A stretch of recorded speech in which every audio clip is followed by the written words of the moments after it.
ఎక్కడైనా సరే ఒక సంఘం పేరు చెప్పినామంటే దానికి బైబిల్ సర్టిఫై చేయాలి. సంఘం అని అంటున్నారో ఆ సంఘాన్ని బైబిల్ సర్టిఫై చేయాలి.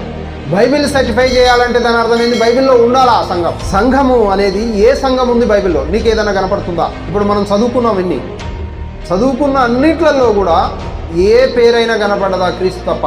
బైబిల్లో నువ్వు ఎక్కడ చూసినా క్రీస్తు సంఘం తప్ప ఇంక ఏ సంఘం కనిపించదు. ఒకవేళ బైబిల్లో ఏ సంఘాన్నైనా సర్టిఫై చేసినట్లయితే మనం దాన్ని యాక్సెప్ట్ చేయొచ్చు, నో ప్రాబ్లం. ఎవరినైనా పోయి అడగండి, వేరే సంఘం ఉందనుకో, క్రీస్తు సంఘం అని పేరు పెట్టండి అని అన్నాం అనుకో, వాళ్ళు ఎలా చూస్తారు ఎప్పుడైనా? ఆ మాట ఏదో బూతులాగా, ఆ మాట ఏదో ఘోరంలాగా, ఆ మాట ఏదో నేరంలాగా, ఆ మాట ఏదో అసలు అక్కర్రాని దానిలాగా చూస్తాను. నేను క్రీస్తు అని పెట్టం. ఎందుకు పెట్టవు? క్రీస్తు నీ కొరకు మరణించలేదా? క్రీస్తు నీ కొరకు చనిపోలేదా? నీ కొరకు రక్తం కార్చలేదా? నీ కొరకు చనిపోయి రక్తం కార్చి నీ కొరకు ఇంత చేస్తే, నీకు రక్షణనిస్తే, నువ్వు పాపంలో పడి ఉన్న నిన్ను రక్షిస్తే నువ్వు క్రీస్తు అనే పేరు పెట్టుకోవటం తప్ప పాపమా? ఎందుకు పెట్టుకోవడానికి ఇష్టపడతలేవు?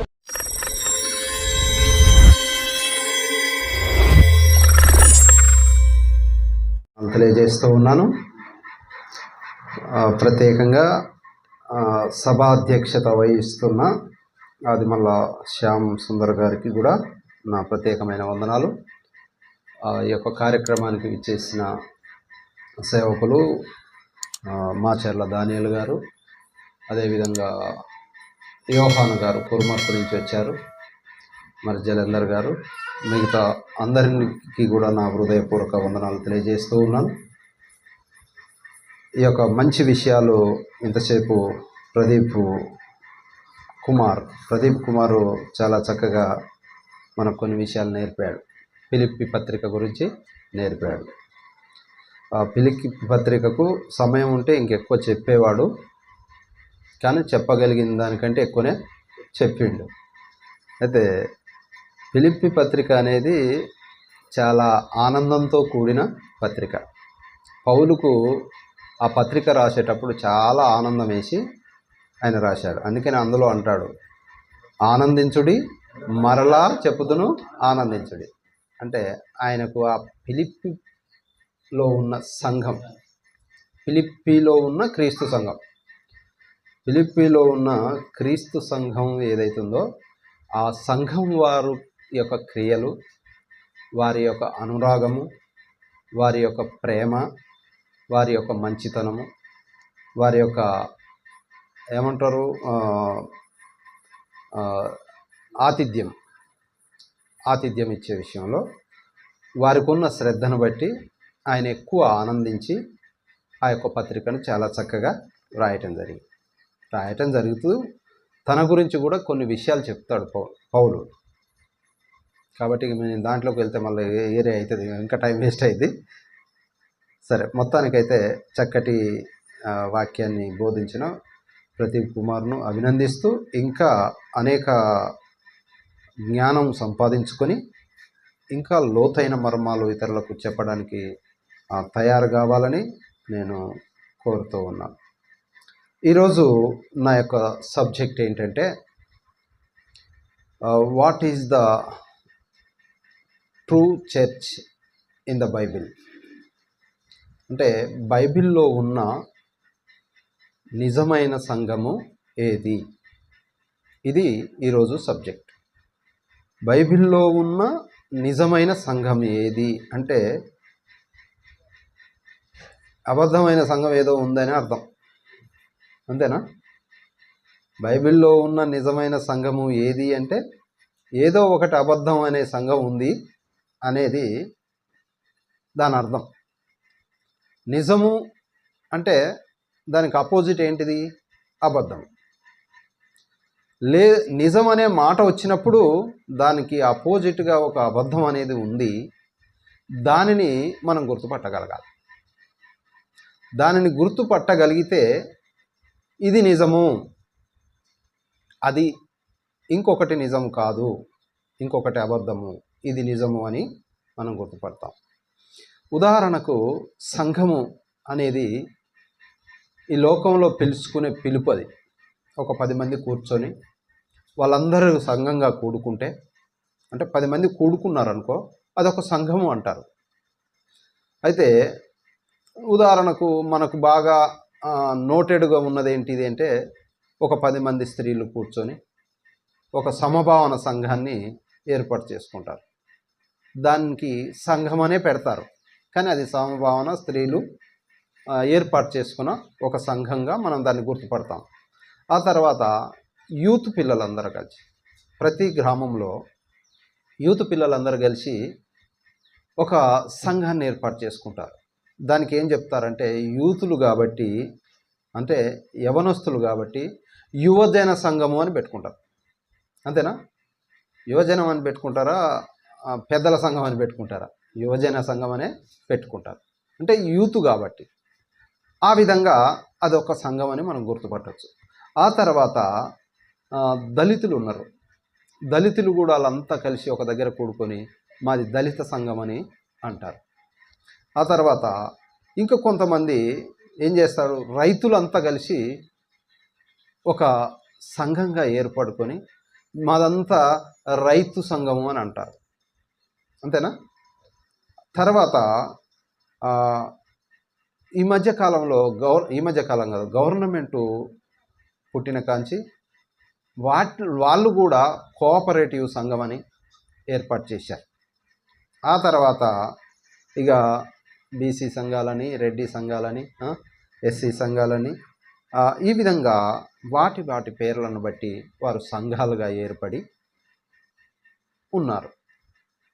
వాళ్ళు ఏం చేస్తారంటే, ఒక సంఘాన్ని స్థాపించుకుంటే ఆ సంఘం పేరే పిలుచుకుంటారు. అంతేనా? ఇప్పుడు ఏ సంఘం స్థాపించుకుంటే ఆ సంఘానికి ఆ పేరే ఉంటుంది, ఇంకో పేరు ఉండదు. ఇక యూత్ పిల్లలది యువజన సంఘం అంటే యువజన సంఘం అనే ఉంటుంది, ఇంకేం ఉండదు. మహిళా సంఘంది మహిళా సంఘం అనే ఉంటుంది, దానికి ఇంకేం ఉండదు. అంటే ఒక సంఘాన్ని స్థాపించిందంటే ఆ సంఘానికి ఒక పేరు అనేది ఉంటుంది. ఆ పేరు ఉన్నదాని ప్రకారమే ఎవరైనా పిలుస్తారు, చూస్తారు. అంతే కదా? అయితే ఇది ట్రుండంగా పరలోకమందున్న తండ్రి ఆయన తన సంకల్పం ఒక సంకల్పం అంటే ఏంది? ప్లాన్. పరలోకంలో ఒక తండ్రికి ఒక ప్లాన్ ఉంది. ఆ ప్లాన్ ఏంటి అంటే, తన కుమారుని ద్వారా ఒక సంఘాన్ని ఏర్పాటు చేయాలా, ఆ సంఘంలోకి ప్రజలందరూ కూడా ఆ సంఘంలో చేర్చబడాలా అని ఒక ప్రణాళిక కలిగి ఉన్నాడు ఆయన. ఎవరు? పరలోకము. మనల్ని కన్న తండ్రి అనొచ్చు, ఒక మాట చెప్పాలంటే. మనల్ని కన్న తండ్రి మనల్ని తన కుమారులుగా కుమార్తెలనుగా స్వీకరించుటకు తన కుమారుని ఈ లోకానికి పంపించాడు, యేసుక్రీస్తు. ఆయన పేరు ఏంటిది? యేసు. యేసు తన రక్తం చేత సంపాదించిన ఒక సంఘం ఉంది బైబిల్లో. యేసు రక్తం ఇచ్చి సంపాదించిన, అంటే సంపాదించిన అనే మాటకు ఇంగ్లీష్లో పర్చేస్డ్ అని ఉంది, అంటే కొన్నది అని అర్థం. మనం తెలుగులో సంపాదించాము, పొందాము అంటాం. అయితే కొన్న సంఘం అనేది ఒకటి బైబిల్లో ఉంది. ఆ బైబిల్లో ఉన్న ఆ సంఘము నందు ఉండాలని, ఆ సంఘం ద్వారానే మనం పరలోకానికి వెళ్ళాలని, ఆ సంఘాన్ని మనం గుర్తుపెట్టి ఆ సంఘంలో ఉండాలని ఆ పరలోకమందున తండ్రి ఒక ప్లాన్ పెట్టుకున్నాడు, ఒక ప్రణాళిక పెట్టుకున్నాడు. ఆ ప్రణాళిక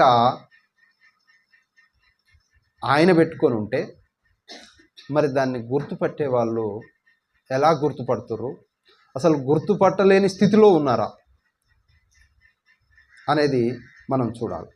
అసలు సంఘము అనగా పాత నిబంధన కాలంలో సంఘము అనే మాటకు సమాజము అని చెప్పబడింది. కొత్త నిబంధనలో సంఘము అంటే దానికి చర్చ్ అన్నారు. సంఘము అంటే ఏంటంటే పిలువబడిన వారు అని అర్థం.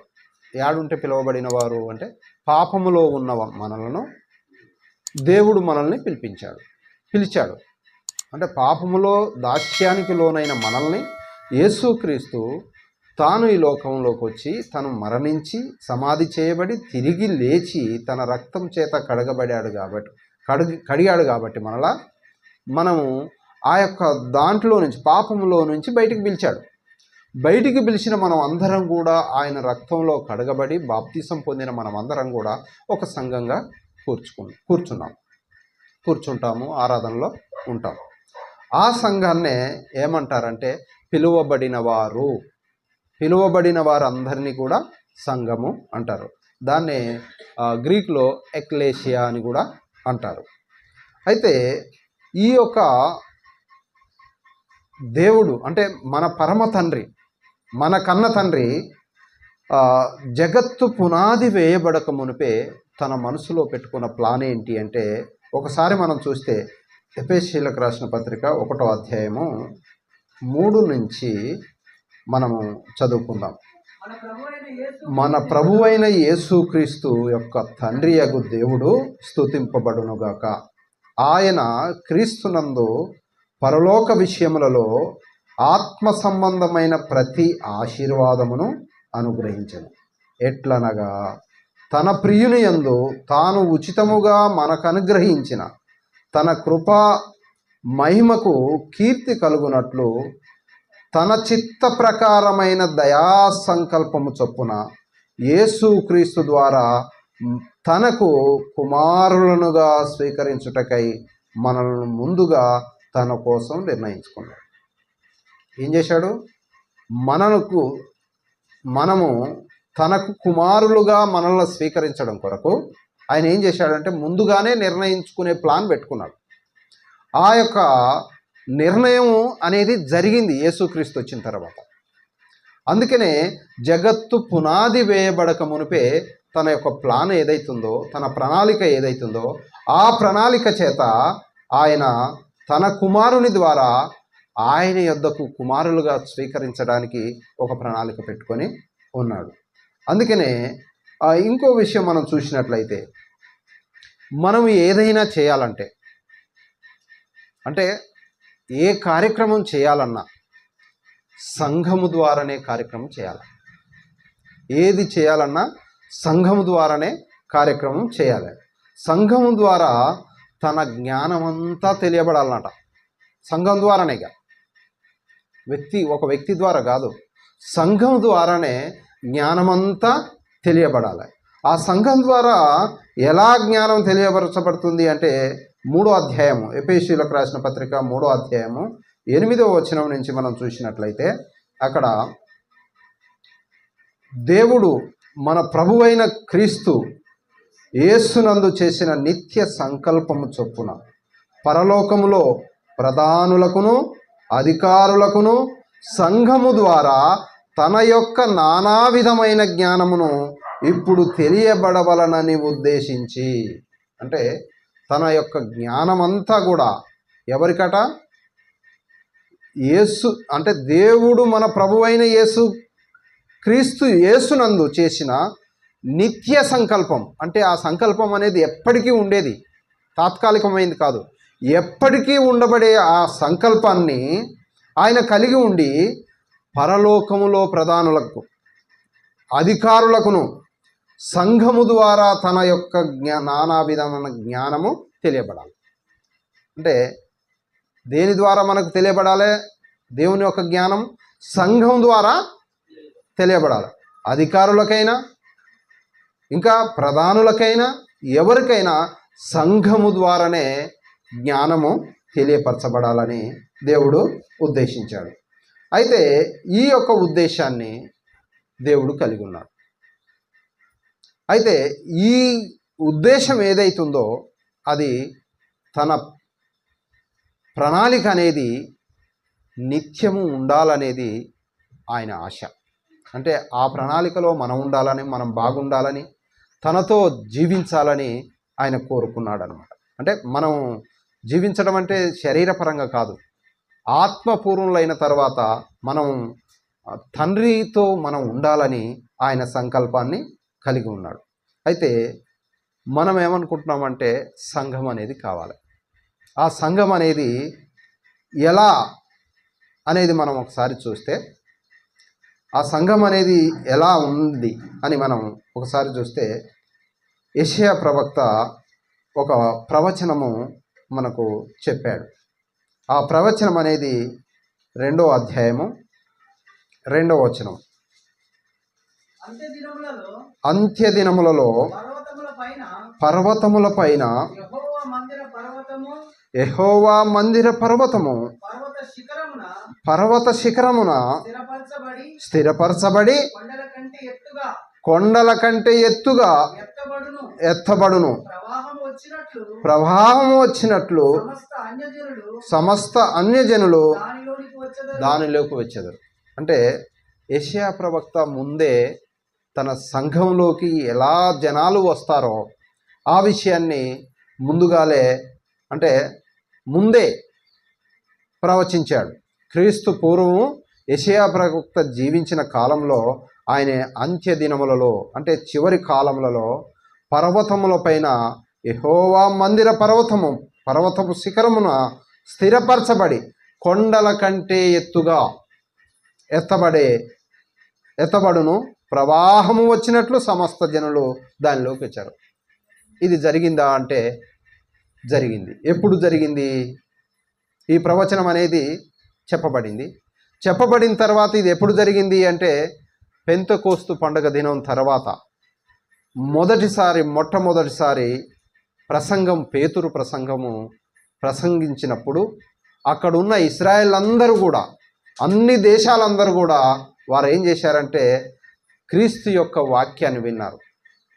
యేసుక్రీస్తు మీ కొరకే మరణించాడని, మీ పాపముల నిమిత్తమే మరణించాడని ఆయన బోధ చేసినప్పుడు అక్కడ ఇంచుమించు 3,000 మంది బాప్తిసం తీసుకున్నారు. అంటే ఒకే రోజు 3,000 మంది బాప్తిసం తీసుకున్నారంటే అది ప్రవాహము వచ్చినట్లుగా వచ్చారు. చాలామంది వచ్చారు.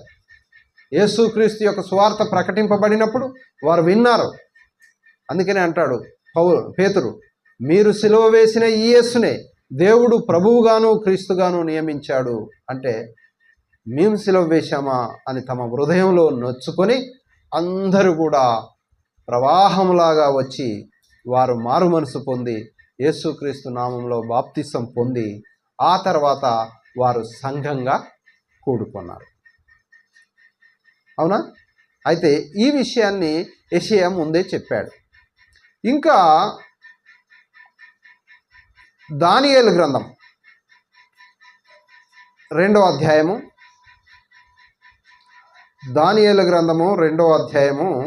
44వ వచనంలో కూడా ఆయన రాజ్యం గురించి చెప్పాడు. అక్కడ ఆ రాజుల కాలములలో పరలోకమందున్న దేవుడు ఒక రాజ్యమును స్థాపించును, దానికి ఎన్నటికి నాశనము కలగదు. ఆ రాజ్యము దానిని పొందిన వారిని గాక ఎవరికి చెందదు. అంటే ఒక రాజ్యాన్ని స్థాపిస్తాను అన్నాడు. ఈడ సంఘం అని లేదు, ఈడ సంఘం అనే మాట లేదు, కానీ రాజ్యము అనే మాట వాడాడు. అంటే ఒక రాజ్యాన్ని నేను స్థాపిస్తాను అని చెప్పాడు. ఇక్కడ యెషయా ఏం చెప్పాడు? ఆ ప్రవాహం వచ్చినట్టు వస్తారని చెప్పారు. ఇక్కడనేమో రాజ్యాన్ని స్థాపిస్తాను అని దానియేలు ప్రవక్త చెప్పడం జరిగింది. ఆ రాజ్యం అనేది ఎలా స్థాపించబడిందో మనం చూద్దాం. అంటే ముందు ఈ యొక్క రాజ్యము కానీ సంఘము కానీ గురించి చెప్పడానికి ఒక ప్రవచన ప్రకారం, తన సంకల్పం ప్రకారం, తన ఆలోచన ప్రకారం, తన చిత్తానుసారంగా ఒక్కొక్కటిగా ఆయన చెప్పుకుంటూ వచ్చాడు.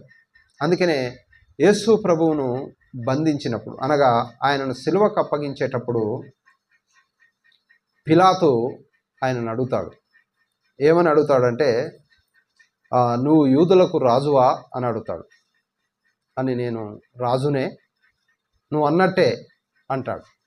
అంటే ఆయన ఆ మాట అంటే ఒక రాజ్యం అనేది ఏర్పడుతుంది, ఆ రాజ్యానికి నేను రాజును అని ముందే చెప్పాడు ఆయన. అంటే అప్పటికి ఇంకేం కాలేదు, కేవలం యూదుల రాజుగా వాళ్ళు చిత్రీకరించారు. కానీ ఆయన ఏమంటున్నా అంటే ఈ యూదులకు రాజును కాదు, కానీ నేను యలోక సంబంధమైన దానికి నేను రాజును కాదు, కానీ నేను రాజునే, కానీ ఈ సంబంధానికి నేను ఈ లోక సంబంధమైన రాజ్యానికి నేను రాజును కాదు అన్నాడు. అది ఒకసారి యోహాను సువార్త 18వ అధ్యాయము 33వ వచనంలో మనం చూస్తే అక్కడ తెలుస్తుంది. పిలాతు తిరిగి అధికార మందిరంలోకి ప్రవేశించి యేసును పిలిపించి యూదుల రాజువు నీవేనా అని ఆయన అడగగా, యేసు నీ అంతట నీవే ఈ మాట అనుచున్నావా, లేక ఇతరులు నన్ను గురించి ఇతరులు చెప్పిరా అని అడిగాను. అంటే ఆయన పిలాతు అడుగుతూ ఉన్నాడు యేసుక్రీస్తుని, ఏమని, నువ్వు యూదుల రాజువా అంటే యేసుక్రీస్తు కూడా ఆయనను ఒక క్వశ్చన్ వేశాడు, ఒక ప్రశ్న వేశాడు. అంటే నా గురించి యూదుల రాజు అని ఎవరన్నా నీకు చెప్పారా అని. అందుకు పిలాతు, నేను యూదుడనా, యూదుడినైతే నాకు తెలుస్తుంది అంటే దాని అర్థమైంది, వాళ్ళంతా చెప్పారు ఈయన యూదుల రాజు అని చెప్పారు. అంటే ఈడ మనం గమనించాల్సింది, ఈ చెప్పే దాంట్లో గమనించాల్సింది ఏంటంటే, తెలుసుకోవాల్సింది ఏంటంటే, రాజు అంటే రాజుగా ఉన్నాడు అంటే ఆయనకు ఒక రాజ్యం ఉంటుంది. ఆ రాజుగా ఉన్న రాజ్యము ఎవరిదై ఉంటుంది, ఆ రాజుదే ఉంటుంది. ఆ రాజ్యం అనేది ఆ రాజుదే ఉంటుంది. ఆ రాజ్యం ఏంటిది అనేదే మనం ఇప్పుడు చూడబోయేది. ఆ సంఘము ఏంటిది అనేదే ఇప్పుడు మనం చూడబోయేది.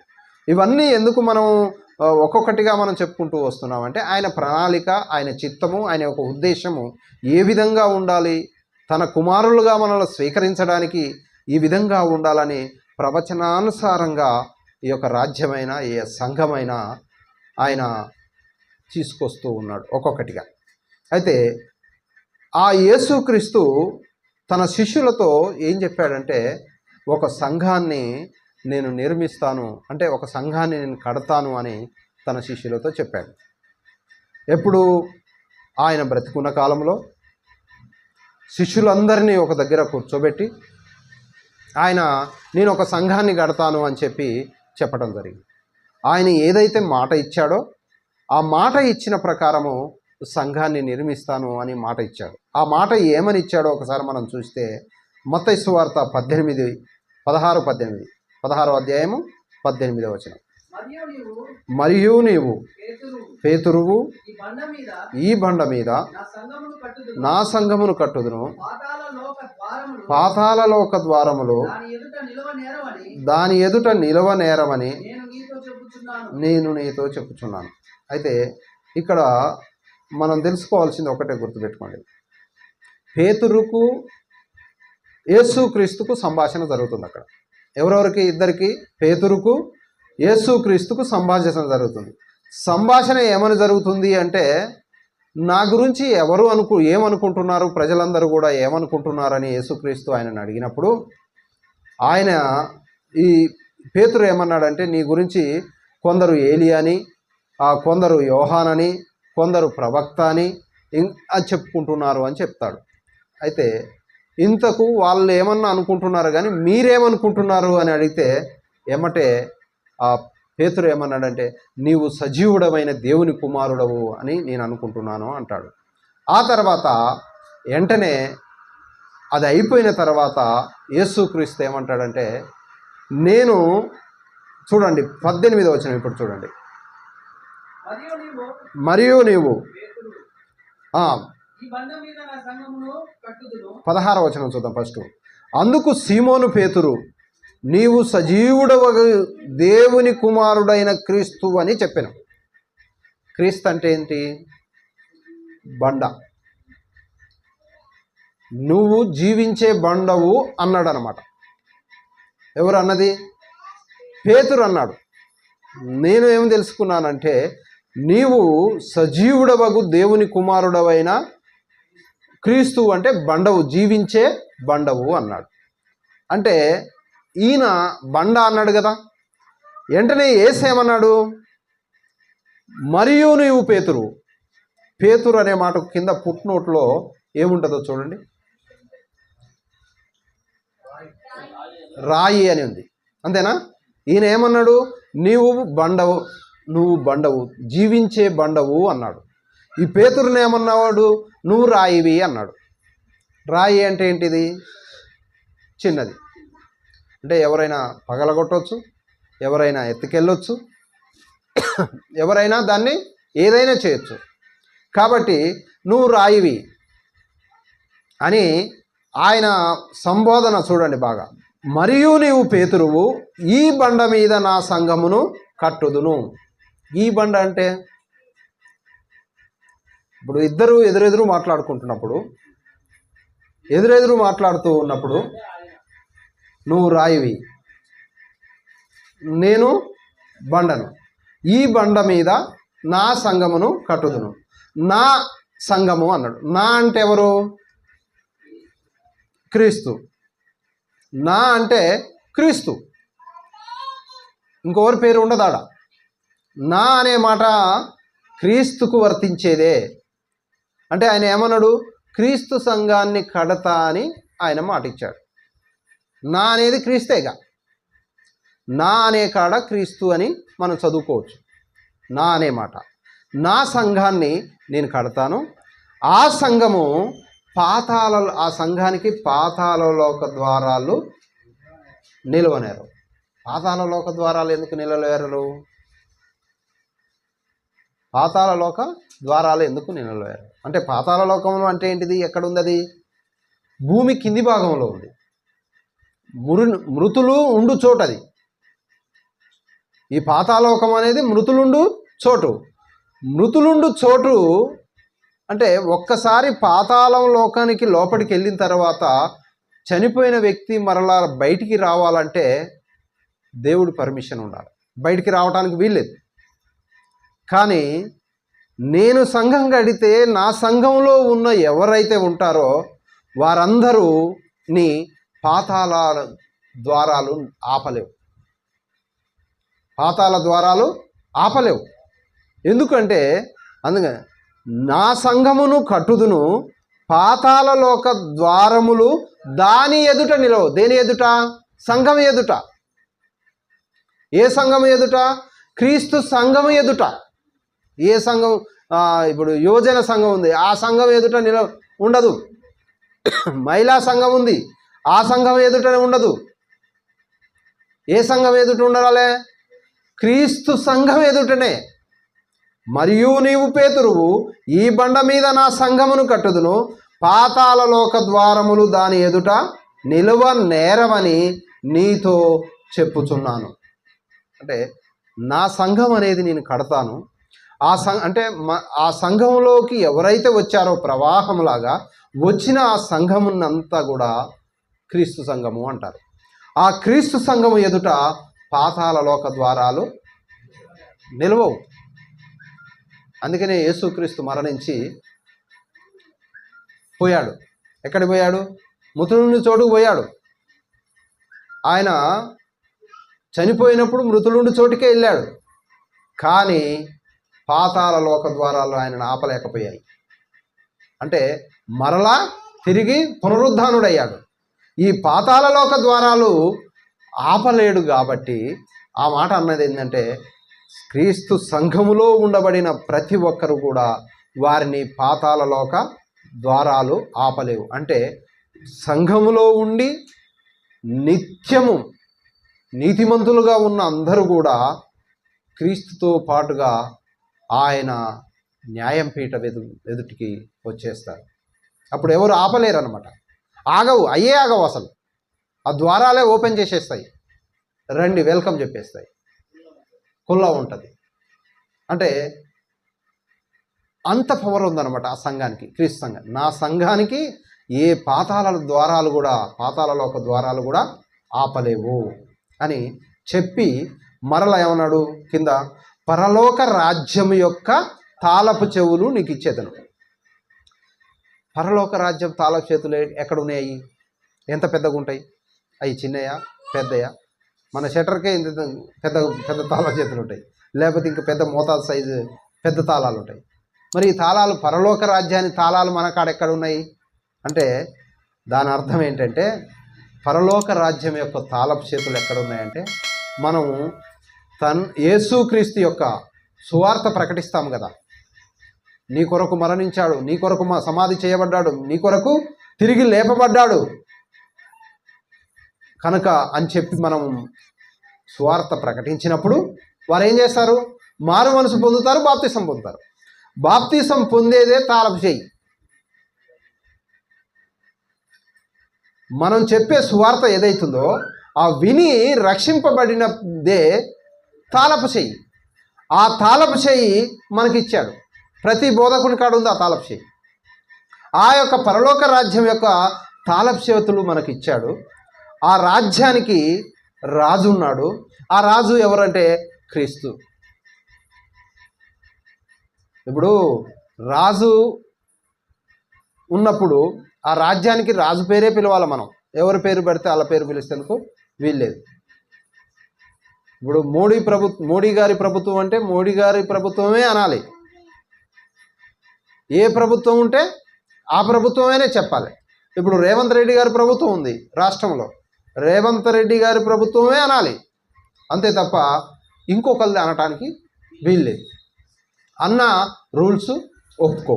ఆ విధంగా పాతాళలోక ద్వారాలు క్రీస్తు సంఘం ఎదుట నిలబడవు.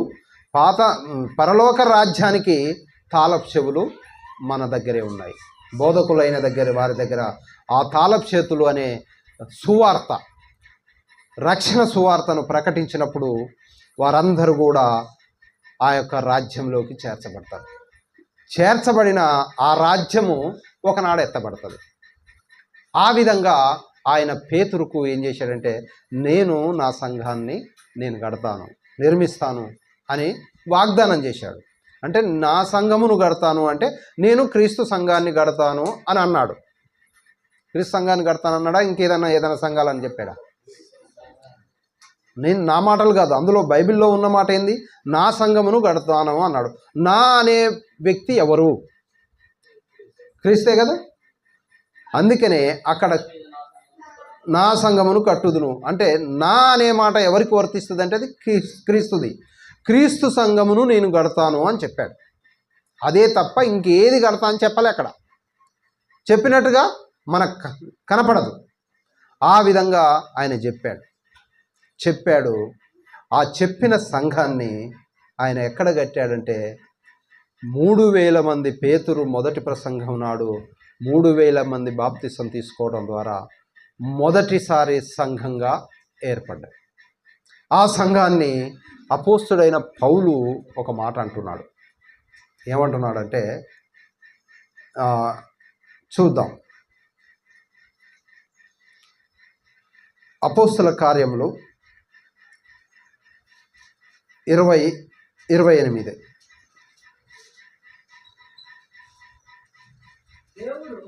దేవుడు తన స్వరక్తమిచ్చి సంపాదించిన తన సంఘమును. చాలు. ఇక్కడ దేవుడు అన్నాడు. దేవుడు అంటే కింద పుట్నోట్లో ప్రభువు అని ఉంది. అంతేనా? దేవుడు అంటే ఏంటి? కింద పుట్నోట్లో ప్రభువు అని ఉంది. ప్రభువు అంటే ఎవరతను? అపోస్తుల కార్యం 2వ అధ్యాయం 36వ వచనంలో చదివితే అక్కడ ఏమనుందంటే మీరు సిలువ వేసిన ఈ యేసునే దేవుడు ప్రభువుగాను క్రీస్తుగాను నియమించెను అని ఉంది. అయితే ఆ దేవుడు అనే మాట కాడ ప్రభువు 20:28 చదవండి. ప్రభువు అని చదవండి. ప్రభువు పుట్టినోట్లో ప్రభువు అని ఉంది కదా. ప్రభువు తన స్వరక్తం ఇచ్చి సంపాదించిన తన సంఘం. చూడండి, తన స్వరక్తం ఇచ్చి అంటే రక్తం ఇచ్చి కొన్నాడు. ఎక్కడ కొన్నాడు? ఏడ కొన్నాడు అంటే పాపంలో ఉన్న మనలందరినీ తన రక్తం అనే వెల చెల్లించడం ద్వారా మనం కొనబడ్డాం. కొనపడి విడుదల పొంది పాపం అనే దాస్యంలో నుంచి విడుదల పొంది మనము వచ్చాము గనక తన సంఘము అన్నాడు. తన ఎవరాడా? ఇప్పుడు ఆడ ఏమన్నాడు? సంపాదించిన తన సంఘం. తన అంటే ఎవరా? తన క్రీస్తు. అంటే ఆడనేమో నా సంఘం అని ఉంది, అంటే అది క్రీస్తుది అనే అర్థమవుతుంది. ఇక్కడ తన అన్నాడు. ఇక్కడ తన అంటే ఎవరు? ఆయన కూడా క్రీస్తే. మరి అక్కడ క్రీస్తు సంఘం అని కడతా అన్నాడు, ఇక్కడ క్రీస్తు సంఘము అని ఇక్కడ అపోస్తుల కార్యంలో వ్రాయబడింది. లూకా భక్తుడు అపోస్తుల కార్యంలో వ్రాశాడు. ఏమని? దేవుడు తన సొంత రక్తం ఇచ్చి సంపాదించిన, మరలా ఏమన్నాడు? తన సంఘం. తన అంటే ఎవరు? క్రీస్తు. క్రీస్తు సంఘాన్ని సంపాదించుకున్నాడు. అంటే మనల్ని అందరినీ ఆయన రక్తం ఇచ్చి కొన్నాడు అని అక్కడ చెప్పడం జరిగింది. అంటే ముందు నేను సంఘం కడతా అన్నాడు, కట్టిన తర్వాత సంపాదించుకున్నాడు అని చెప్పి ఇక్కడ చెప్తూ ఉన్నాడు. ఇంకా ఇంకో విషయం మనం చూసినట్లయితే అపోస్తుల కార్యములు 9వ అధ్యాయం 4వ వచనంలో,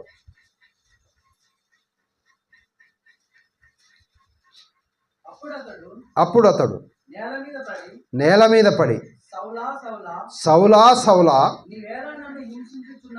నీవేళ నన్ను హింసించుచున్నావని తనతో ఒక స్వరం పలుకుట వినెను. ప్రభువా నీవెవడవని అతడు అడగగా ఆయన నేను నీవు హింసించుచున్న యేసును అన్నాడు. ఇక్కడ మీకేం అర్థమైందో ఏమో. ఈడ ఈ పౌలు అనే వ్యక్తి సౌలుగా ఉన్నాడు. అంటే అప్పటికే ఆయన మారు మనసు పొందలేదు. ఈయన చేసే పని ఏంటి అంటే, యేసుక్రీస్తును నమ్ముకొని ఒక సంఘంగా కూడుకొని ఒక ఇంట్లో కూర్చున్నా, లేకపోతే ఒక పాక వేసుకొనో లేకపోతే ఇల్లు వేసుకొని కూర్చొని అక్కడ ప్రార్థన చేసేవారు ఎవరైతే ఉంటారో ఆ ప్రార్థనకు వచ్చే వారిని ఒక్కొక్కరిని హింసిస్తుండు, బాధ పెడుతుండు, కొడుతుండు, చెరసాలలో వేస్తుండు. ఈ పని మీదనే మళ్ళీ ఇంకో ఊరికి వెళ్తుండు అనమాట. అక్కడ కూడా సంఘం ఉంది.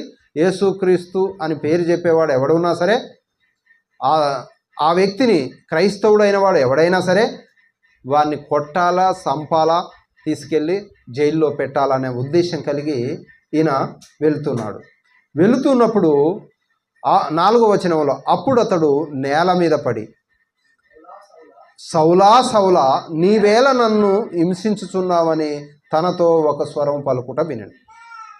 ఈ మాట ఎవరు?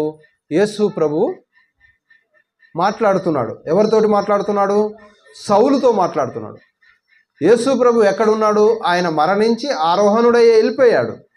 మరి యేసు ప్రభువును ఈయన హింసించడానికి, ఈయన ఇబ్బంది పెట్టడానికి ఆయన ఇక్కడ లేడు. మరి ఈయన ఏమంటున్నాడు? నన్ను హింసిస్తున్నావు అంటున్నాడు. నీవేళ నన్ను హింసిస్తున్నావు అంటున్నాడు. మరి యేసు ప్రభు ఏం పరలోకంలో ఆరోహణుడై తండ్రి కుడిపార్శ్వన ఉన్నాడు. ఈయనేమో హింసించేదేమో మనుషుల్ని హింసిస్తున్నాడు, నన్ను హింసిస్తున్నామని ఆయన అంటుండు. అంటే దీని అర్థం ఏంటి అంటే, సంఘము ఆయనది కాబట్టి, సంఘం ఎవరిది? క్రీస్తుది కాబట్టి నన్ను హింసిస్తున్నావు అంటున్నాడు. సంఘం ఎవరిది? క్రీస్తుది కాబట్టే నన్ను హింసిస్తున్నాడు. ఎవరినో అంటే ఆయనకు సంబంధం లేదు, కానీ నన్ను హింసిస్తున్నావు అని అంటున్నాడు. అంటే దీనిని బట్టి మనకేమర్థమవుతుంది? సంఘము క్రీస్తుది కాబట్టే ఆయన సౌలుతో ప్రత్యక్షమయ్యి ఆ మాట మాట్లాడడం జరిగింది. సౌలుతో మాట్లాడి, ప్రత్యక్షం కాదు, సౌలుతో మాట్లాడి ఆయనకు ఆ మాట మాట్లాడడం జరిగింది. అంటే దీనిని బట్టి సంఘము ఎవరిదని అంటున్నాడు ఆయన? నా సంఘమనే అంటున్నాడు. నా సంఘం అంటే ఎవరిది? క్రీస్తు సంఘము. క్రీస్తు సంఘం అనేది ఉన్నది అని తనే చెప్తున్నాడు. అంటే నేను సంఘాన్ని కడతాను, ఆ సంఘం క్రీస్తుదై ఉంటుంది, ఆ సంఘాన్ని రక్తం ఇచ్చుకుంటాడు, ఆ సంఘము రక్తమిచ్చి సంపాదించుకున్నాడు కాబట్టి అది క్రీస్తుదే అవుతుంది అని మనం గుర్తుపట్టాలి. నిజమైన సంఘం ఏదో గుర్తుపట్టాలన్నాం కదా. ఎలా గుర్తుపట్టాలి? బైబిల్లో ఉన్న సంఘం ఏంటి అని మనం గుర్తుపట్టాలి.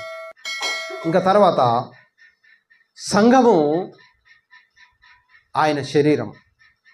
సంఘము ఆయన శరీరం.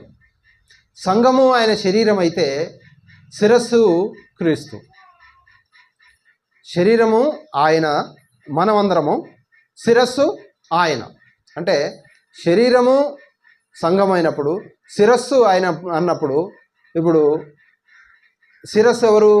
క్రీస్తు. శరీరం ఎవరు? సంఘము. క్రీస్తు సంఘం. తల క్రీస్తు, శరీరము సంఘము. ఇప్పుడు చెప్పండి, తల ఎవరు? శరీరం ఎవరు? సంఘం. అంతేగా? చదవండి ఒక మాట. ఎఫెసీయులకు రాసిన పత్రిక 1వ అధ్యాయము 22వ వచనం. మరియు సమస్తమును ఆయన పాదముల క్రింద ఉంచి సమస్తము పైని ఆయనను సంఘమునకు శిరస్సుగా నియమించెను. ఆ సంఘము ఆయన శరీరం. చూసావా? సంఘము ఆయన శరీరమే, శిరస్సు ఆయనదే. సంఘం అంటే మన ప్రజలమందరం కూడా ఆయన వాళ్ళమే. ఆ సంఘానికి హెడ్ ఎవరు అంటే, పెద్ద ఎవరు అంటే ఆయనే. అందుకనే క్రీస్తు సంఘము అనేది బైబిల్లో ఉందని మనం గుర్తుపట్టాలి. పోనీ ఇంకేదన్నా సంఘం ఉంది అని బైబిల్లో ఎవరైనా చూపించగలరా? ఇప్పుడు మనం వింటున్నాం అంటే మనం విమర్శ కొరకు కాదు, లేకపోతే ఎవరినో నిందించడానికి కాదు మనం చెప్పేది. మనకు కావాల్సింది ఏదైనా సరే, ఒక సంఘం పేరు చెప్పినామంటే దానికి బైబిల్ సర్టిఫై చేయాలి. అవునా? బైబిల్ సర్టిఫై చేయాలి. ఒక వ్యక్తి 10వ తరగతి పాస్ అయ్యాడంటే ఆ మెమో ఎవరు సర్టిఫై చేస్తారు? ఎడ్యుకేషన్ డిపార్ట్మెంట్ వారు సర్టిఫై చేయాలా. వాళ్ళు చేస్తేనే చెల్లుద్ది. మరి అలాగే సంఘము అనే ఏదైతే సంఘం అని అంటున్నారో ఆ సంఘాన్ని బైబిల్ సర్టిఫై చేయాలి. బైబిల్ సర్టిఫై చేయాలంటే దాని అర్థం ఏంది? బైబిల్లో ఉండాలా ఆ సంఘం. ఉన్నదా? ఇప్పుడు మనం ఎన్నో చూస్తున్నాం. సంఘాల పేర్లు అవసరం లేదు. పేర్లు చెప్తే మమ్మల్ని ఏదో విమర్శించిర్రు అని అంటారు. పేర్లు పక్కకు పెట్టండి. అయితే సంఘము అనేది ఏ సంఘం ఉంది బైబిల్లో? నీకు ఏదైనా కనపడుతుందా? ఇప్పుడు మనం చదువుకున్న అన్నిట్లలో కూడా ఏ పేరైనా కనపడదా? క్రీస్తు తప్ప. ఒకవేళ కనపడితే మీరైనా చూపించవచ్చు. ఇగో ఈ సంఘం ఉంది కదా సోదరుడా, ఇగో బైబిల్లో ఈ సంఘం అని రాయబడి ఉన్నది, మరి లేదని అంటావేంది అని నన్ను క్వశ్చన్ వేయచ్చు మీరు. బైబిల్లో నువ్వు ఎక్కడ చూసినా క్రీస్తు సంఘం తప్ప ఇంక ఏ సంఘం కనిపించదు. ఒకవేళ బైబిల్లో ఏ సంఘమైనా సర్టిఫై చేసినట్లయితే మనం దాన్ని యాక్సెప్ట్ చేయొచ్చు, నో ప్రాబ్లం. కానీ బైబిల్లో ఉన్నది ఒక్క క్రీస్తు సంఘం మాత్రమే అని బైబిల్ సర్టిఫై చేస్తుంది. మనం చూసినట్లయితే కొలస్సీ 1వ అధ్యాయం 18వ వచనంలో సంఘము అను శరీరమునకు ఆయనే శిరస్సు.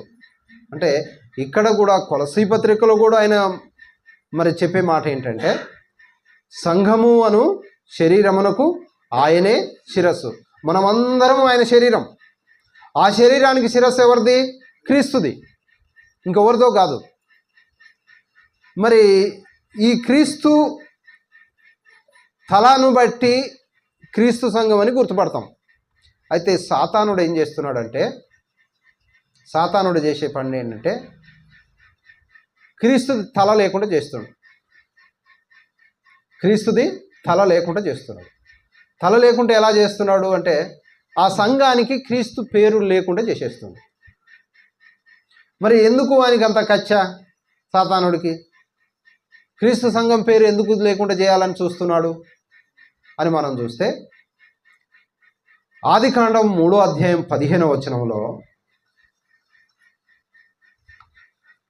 ఆదికాండము 3వ అధ్యాయం 15వ వచనంలో, మరియు నీకును స్త్రీకిని నీ సంతానమునకును ఆమె సంతానమునకును వైరము కలగజేసెదను, అది నిన్ను తల మీద కొట్టును, నీవు దానిని మడిమ మీద కొట్టుదు అని చెప్పాను. దీని కొరకు సంఘానికి తల లేకుండా చేస్తున్నాడు సాతానుడు. దీని కొరకంటే ఇదేంటిది అని మనం ఆలోచన చేస్తే, సాతానుడు అవ్వను ఆదామును మోసపుచ్చినప్పుడు సాతానుకు ఒక మాట చెప్పాడు దేవుడు, నీకును స్త్రీకిని నీ సంతానమునకును ఆమె సంతానమునకు వైరము కలగజేద్దును అన్నాడు. అంటే వాళ్ళిద్దరికీ గొడవ, వైరం కలగజేస్తున్నాడు. ఏంటిది ఆ గొడవ అంటే, స్త్రీ సంతానం ఎవరు? యేసుక్రీస్తు. ఆయన స్త్రీ సంతానం ఎలా అయ్యాడు అంటే, పురుష ప్రమేయం లేకుండా స్త్రీ అందే పుట్టాడు ఆయన. అంటే అందుకనే ఆమె సంతానము అన్నాడు. ఆ మాట, మీ ఇద్దరికి వైరము కలగజేసేదను అన్నప్పుడు వైరం కలిగింది. ఆ వైరం ఎలా కలిగింది అంటే, యేసుక్రీస్తు ఈ లోకంలో జన్మించేటప్పుడు ప్రయత్నం చేశాడు, విషం ప్రయత్నం చేశాడు. ఏది? ఆయనను చంపేయడానికి ఏ రోజులో చొరబడి 2 సంవత్సరాల వయసు గల పిల్లలందరినీ చంపించేశాడు. అక్కడ ఆయనదేం పారలే, సాతానుడిది. ఆ తర్వాత ఏం చేశాడు? ఆయన 40 రోజులు 40 రాత్రులు ఉపవాసం ఉన్నప్పుడు ఆయన దగ్గరికి వచ్చి, ఈ భూలోక రాజ్యములన్నీ నా ఆధీనంలో ఉన్నాయి, నువ్వు నాకు మొక్కితే ఇవన్నీ నీకు ఇచ్చేస్తానని చెప్తాడు.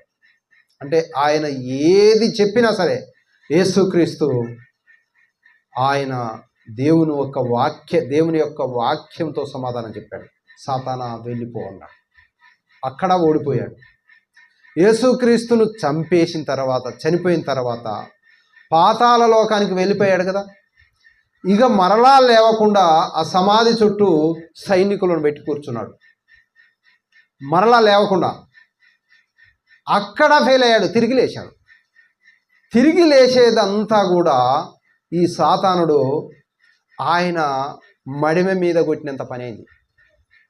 వీడు చేసే పనులన్నీ అంటే, ఆయన పుట్టుకలో చంపించడానికి ప్రయత్నం చేసిన పని, యేసుక్రీస్తును తప్పులో ఇరికించడానికి చేసిన పని, యేసుక్రీస్తును లేవకుండా అంటే తిరిగి పునరుద్ధానుడు కాకుండా చేయాల్సిన పని అంతా చేసిన వాడు ఓడిపోవటం అనేది, ఈ పనులన్నీ కూడా ఆయన మడిమ మీద కొట్టినట్టయింది.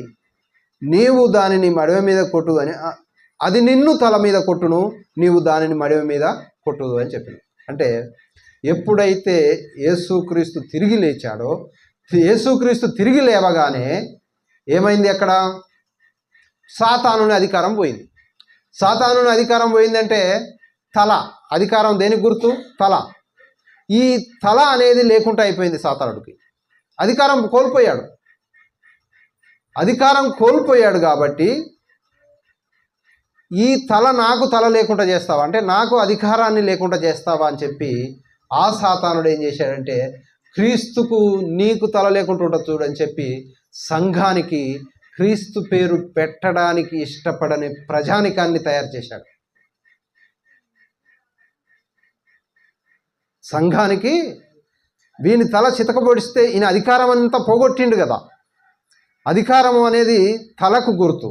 అంటే నా అధికారాన్ని తీసేసావు కాబట్టి, సంఘం అనే అధికారం నీది ఉంది కదా, నీ సంఘంలో అధికారం నీది ఉంది కాబట్టి ఆ అధికారం అనేది నీ సంఘానికి తల లేకుండా చేస్తానని చెప్పి మనుషులను ఉపయోగించుకొని యేసుక్రీస్తు అనే పేరు, క్రీస్తు అనే పేరు లేకుండా ఆ సంఘానికి చేస్తూ ఉన్నాడు. ఎవరినన్నా పోయి అడగండి, వేరే సంఘం ఉందనుకో, క్రీస్తు సంఘం అని పేరు పెట్టండి అని అన్నాం అనుకో, వాళ్ళు ఎలా చూస్తారు ఎరికైనా? ఆ మాట ఏదో బూతులాగా, ఆ మాట ఏదో ఘోరంలాగా, ఆ మాట ఏదో నేరంలాగా, ఆ మాట ఏదో అసలు అక్కర్రాని దానిలాగా చూస్తారు. మేము క్రీస్తు అని పెట్టం. ఎందుకు పెట్టవు? క్రీస్తు నీ కొరకు మరణించలేదా? క్రీస్తు నీ కొరకు చనిపోలేదా? నీ కొరకు రక్తం కార్చలేదా? నీ కొరకు చనిపోయి రక్తం కార్చి నీ కొరకు ఇంత చేస్తే, నీకు రక్షణనిస్తే, నువ్వు పాపంలో పడి ఉన్న నిన్ను రక్షిస్తే, నువ్వు క్రీస్తు అనే పేరు పెట్టుకోవటం తప్ప, పాపమా? ఎందుకు పెట్టుకోవడానికి ఇష్టపడతలేవు అంటే దీని వెనక సాతానుడు మనుషులను ఉపయోగించుకుంటున్నాడు. అందులో ఇంకా వేరే ఆలోచనే లేదు. సాతానుడు 100% మనుషులను ఉపయోగించుకొని క్రీస్తు అనే మాట రాగానే అబ్బే క్రీస్తు వద్దండి మనం వేరే పెట్టుకుంటామండి అంటాడు. వేరే ఎందుకు పెట్టుకుంటావు? నీ కొరకు చనిపోయిన వ్యక్తి పేరు పెట్టుకుంటే నీకేంది నామూషి? నిన్ను రక్షించిన వ్యక్తి పేరు పెట్టుకుంటే నీకేంటి నామూషి? ఒకనికి మంచి చేస్తే కృతజ్ఞతగా మాటి మాటికి తలుసుకుంటాడే, మరి నిన్ను రక్షణలోకి తెచ్చి, నువ్వు పాపములో ఉన్న నిన్ను రక్షణలోకి తెచ్చిన నిన్ను క్రీస్తు పేరు ఎందుకు పెట్టుకోవు? ఆ పేరు చేపట్టేగా నీకు ఈ నామమున తప్ప ఏ నామమున రక్షణ లేదని చెప్పాడు కదా. మరి ఆ పేరు నువ్వు ఎందుకు పెట్టుకోవు? అంటే సాతానుని తల చితకపరచబడింది కాబట్టి, శిరస్సు సంఘానికి శిరస్సు తల కాబట్టి ఆ శిరస్సు నేను లేకుండా చేస్తానని చెప్పి సాతానుడు మనుషులలో జొరబడి, మనుషులను ప్రేరేపించి, మనుషులకు వేరే విధమైన ఆలోచనలు పుట్టించి, ఏదైనా సంఘమేనండి, ఈడ పేరు లేకుంటే ఏంటండి, మేము లోపల మేము అదే చేస్తున్నాం కండి అంటారు. మరి రైతులందరూ కూర్చుంటారు, సంఘంగా కూడుకుంటారు, ఈడ కూర్చొని కూడా బైబిల్ చదువుకుంటారు. అది క్రీస్తు సంఘం అయిద్దా? అవుతుందా? కాదు. దానికి ఒక రూల్స్ రెగ్యులేషన్స్ ఉంటాయి. దానికి పొడవు వెడల్పు ఉంటుంది, లోతు ఎత్తు ఉంటుంది. వాటన్నిటిని గ్రహించాలి. గ్రహించినప్పుడే అది క్రీస్తు సంఘము అవుతుంది. అంటే ఈ ప్రజలను సాతానుడు ఎంత ఉపయోగించుకోవాలో, ఎంత వాడుకోవాలో అంత వాడుకుంటుండు. వీళ్ళు అంత ఆడబడుతురు, వీళ్ళే ఎదురుపోతురు, నన్ను వాడుకో నన్ను వాడుకో అని సాతానుడికి. అంటే కొంతమంది వ్యక్తులే వారు మా దేవుడు అని చెప్పుకునే వాళ్ళు కొంతమంది ఉంటారు. వాళ్ళు ఏం చేస్తారంటే ఎక్కడైనా ఒకే పేరు ఉంటుంది. మరి సంఘానికి ఒక పేరు ఎందుకు పెట్టడానికి ఎందుకు బాధ అవుతుంది? పోనీ పెట్టు. మరి బైబిల్లో ఉందా ఆ పేరు? బైబిల్లో ఉందా అంటే నీకు ఎక్కడ కనిపించదు. నీకు ఏ పేరు, క్రీస్తు సంఘం అనే మాట తప్ప ఇంకే పేరు కనిపించదు బైబిల్లో. మరి కనిపించని పేర్లు నువ్వు పెడుతున్నావంటే అది సాతానుడి ప్రమేయం కాదా? మరి ఎందుకు ఆలోచన చేస్తలేవు? అందుకే నీ మనోనేత్రానికి ఎందుకు గుడ్డితనాన్ని కలగజేసుకుంటున్నావు? అయితే 1 తిమోతిలకు రాసిన పత్రిక 3వ అధ్యాయం 15వ వచనం 16వ వచనం, ఆయనను ఆలస్యము చేసిన ఎడల దేవుని మందిరములో అనగా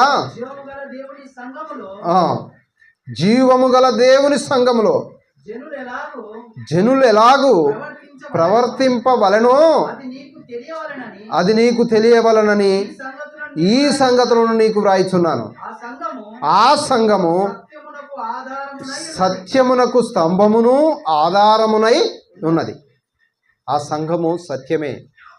సత్యం అనేది ఎలా ఉంటుందంటే అల్లరి ఉండదు. అందులో సత్యములో అల్లరి ఉండదు. ఉదాహరణకు ఆ సంఘము అంతా కూడుకొని ఒక దగ్గర కూడుకొని బాగా డ్యాన్సులు వేస్తారు. ఒక సంఘం అనుకుందాం, ఎవరి పేర్లు అంటలేము. ఒక సంఘంగా కూడుకొని డ్యాన్సులు వేస్తున్నారు. డ్యాన్సులు వేస్తున్నారు, సప్పుట్లు బాగా చేస్తున్నారు, గోలలు పెడుతున్నారు, ఎగురుతున్నారు. అక్కడ ఏం జరుగుతుంది? అల్లరి జరుగుతుందా? సమాధానంగా నడుస్తుందా? అది అల్లరేనా? అల్లరి నడుస్తుంది అంటే దాని అర్థం ఏంటి? దేవుడు అల్లరికి కర్త కాడు అన్నాడు.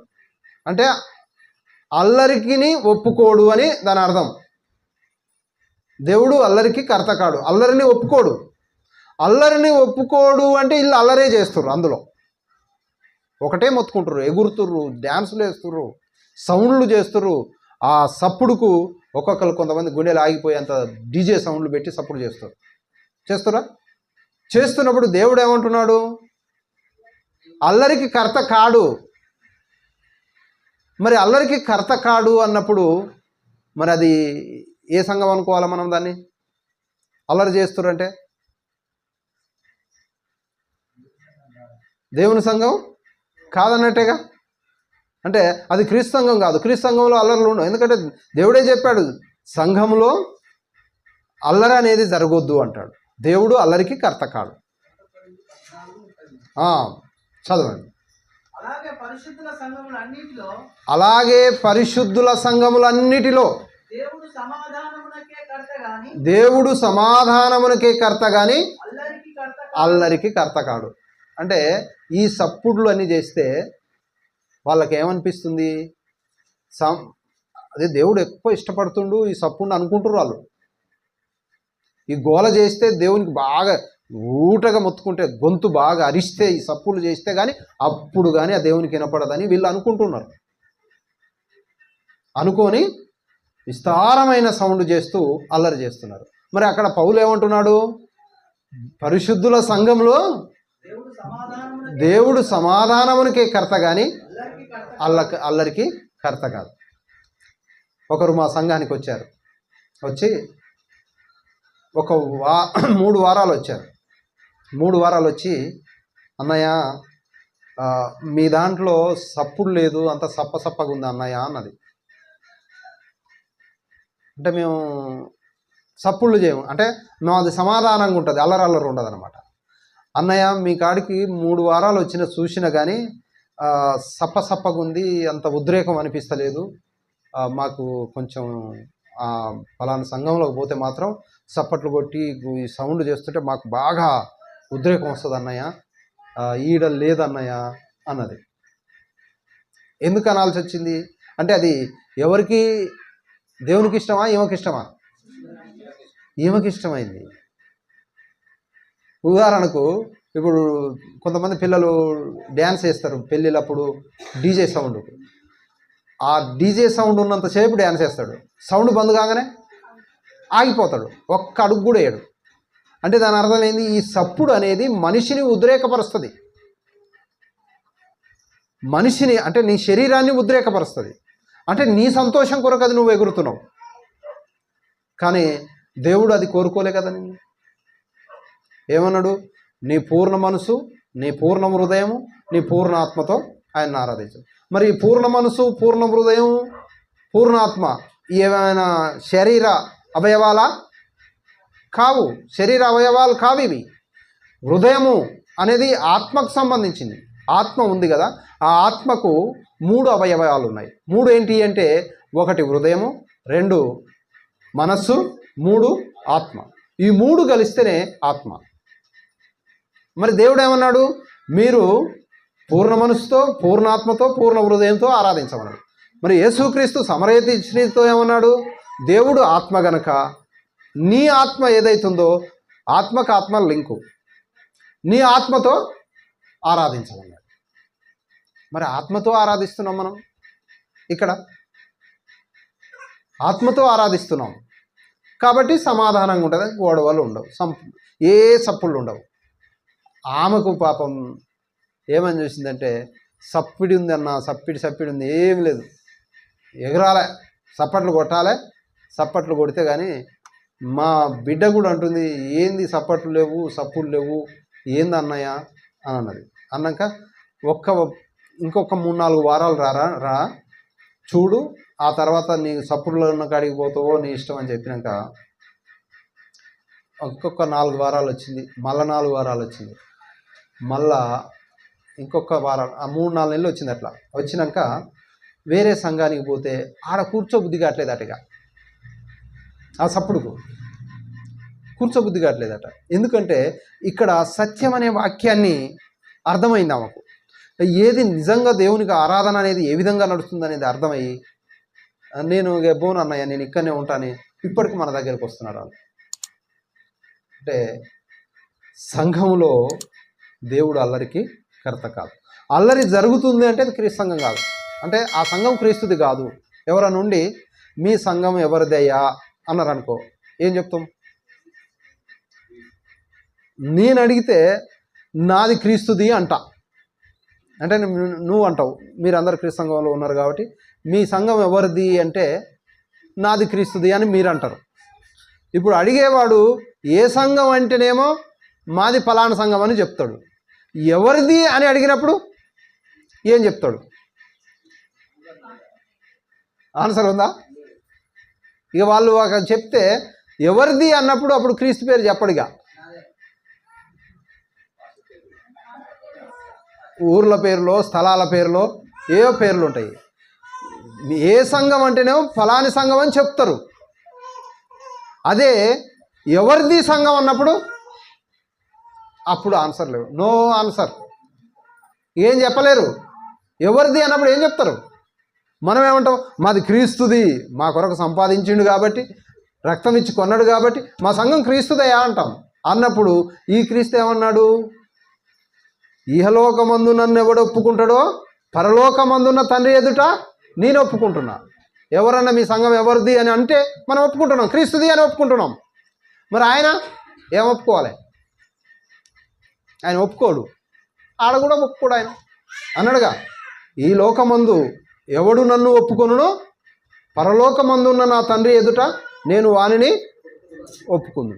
మరి ఎవరైనా మీ సంఘము ఎవరిది అనే క్వశ్చన్ వేస్తే మంచి తెలివి కల్లోడు, మంచి జ్ఞానం కల్లోడు వచ్చి ఈ మాట అన్నాడు అనుకో, ఏం చెప్తారు? చెప్పాలి మీరు. మీ సంఘం ఎవరిది అని అన్నాడు అనుకో, ఉదాహరణకు ఆ సంఘస్థులను పోయి మీ సంఘం ఎవరిదయ్యా అంటే ఏం చెప్తారు వాళ్ళు? ఆయన ఒక మనిషి. వాళ్ళను పోయి అడిగిరు అనుకో, మీ సంఘం ఎవరిదన్నా అంటే అలా ఇంకేం అంటేందుకు వీల్లేదు, ఎందుకంటే అదే పేరు ఉంది కాబట్టి, అంతే ఉంది. అది తప్ప ఇంకేం అంటేందుకు వీల్లేదు. అలా అంటారా మాది క్రీస్తుదా అని అంటారా? అనలేరు. ఒప్పుకుంటారా? ఒప్పుకోరు. ఎందుకు ఒప్పుకోరు? వారి వెనుక ఒప్పుకోని అని ఒక వ్యక్తి ఉన్నాడు, ఆటంకపరిచేవాడు ఉన్నాడు కాబట్టి ఆయన ఒప్పుకోడు. నాకు ఒక వ్యక్తి కలిసి నేను చాలాసార్లు చెప్పాను ఈ విషయం. ఏమన్నాడంటే ప్రైజ్ ద లార్డ్ అన్నాడు. అంటే నేను వందనాలు అన్నా. ప్రైజ్ ద లార్డ్ అన్నాడు ఆయన. నేను వందనాలు అన్నా. ప్రైజ్ ద లార్డ్ అన్నాడు. మీరు చెప్పింది నేను చేస్తా, మీకు వందనాలు అన్నా. మళ్ళా అన్నాక ఆయన అన్నాడు, అయినా మీ సంఘం మీ క్రీస్తు సంఘాలను ఒప్పుకోనండి అన్నాడు. అంటే వందనాలు అనగానే వాళ్ళకి గుర్తయింది వీళ్ళు క్రీస్తు సంఘ పోళ్ళు అని అర్థం. అనగానే మీ క్రీస్తు సంఘాన్ని ఒప్పుకోనండి అన్నాడు. ఎస్ నాకు తెలుసు నువ్వు క్రీస్తు సంఘాన్ని ఒప్పుకోవు, ఏ సంఘాన్ని దయ్యాల సంఘాన్ని ఒప్పుకుంటున్నావు అని నేను అన్నా. అంటే అటేటా అన్నాడు. మరి అంతేగా, నువ్వేమన్నావు? క్రీస్తు సంఘాన్ని ఒప్పుకోనండి అన్నావా? అన్నా. మరి క్రీస్తు సంఘాన్ని ఒప్పుకోనప్పుడు మిగతాది ఒప్పుకునేది ఏది? ఇంకేమైనా ఉందా ఆప్షన్? రెండే ఉన్నాయి. నేను ఇదే మాట స్వయంగా నాతో అన్నాడు. నువ్వు వందనాలు అంటున్నావు అంటే నువ్వు క్రీస్తు సంఘమే కాబట్టి మేము క్రీస్తు సంఘాన్ని ఒప్పుకోనండి అన్నాడు. నాకు తెలుసు మీరు క్రీస్తు సంఘాన్ని ఒప్పుకోరు, ఇక మిగతా సంఘం ఏదైతుందో దయ్యం సంఘం దాన్నే ఒప్పుకుంటారు మీరు అని నేను అన్నా. అటట కాదండి, అది కాదండి, ఒప్పుకోరు. ఇప్పుడు ఉదాహరణకు నేను మాది ఎబ్రు సంఘం అని రాసుకుంటా, బోర్డు పెడతా. నువ్వు రాయి మాది క్రీస్తు సంఘం కాదు ఫలానా సంఘం అని రాయగలరా? ఎవరన్నా క్రీస్తు సంఘం కాదు అని బోర్డు పెట్టగలరా? మరి పెట్టాలగా. మరి అలాంటప్పుడు నేను పెట్టుకుంటాం. క్రీస్తు సంఘంలో ఉన్న ప్రతి ఒక్కరూ ప్రపంచంలో ఏడ ఉన్నా మాది క్రీస్తు సంఘం, ఇంకే సంఘం కాదు అని పెట్టుకుంటాం. మాది క్రీస్తు సంఘం కాదు ఫలానా సంఘం అని వాళ్ళు పెట్టుకోమని. మరి బైబిల్లో ఉన్న సత్యం అయితే బైబిల్లో ఉన్న సంఘం అయితే ఆ మాట రాయాలి. మనం బైబిల్లో క్రీస్తు సంఘం తప్ప ఏది లేదు కాబట్టి మేమంటున్నాం అది కాదు ఇది కాదు క్రీస్తు సంఘం ఒకటే అని రాసుకుంటాం. మరి వాళ్ళు ఎందుకు అన్నారు? అనరు అంటే ఏంటి? వాళ్ళను ఒప్పుకోనియాడు దేవుడు. వాళ్లకు మంచి మనసే ఇచ్చాడు, కానీ సాతానుడు క్రీస్తు తలను సంఘానికి ఉంచకూడదు అన్న ఉద్దేశం కలిగి ప్రజలను ప్రేరేపించి సంఘాల మార్పు చేస్తున్నాడు. ఎక్కడున్నా ఒకటే సంఘం.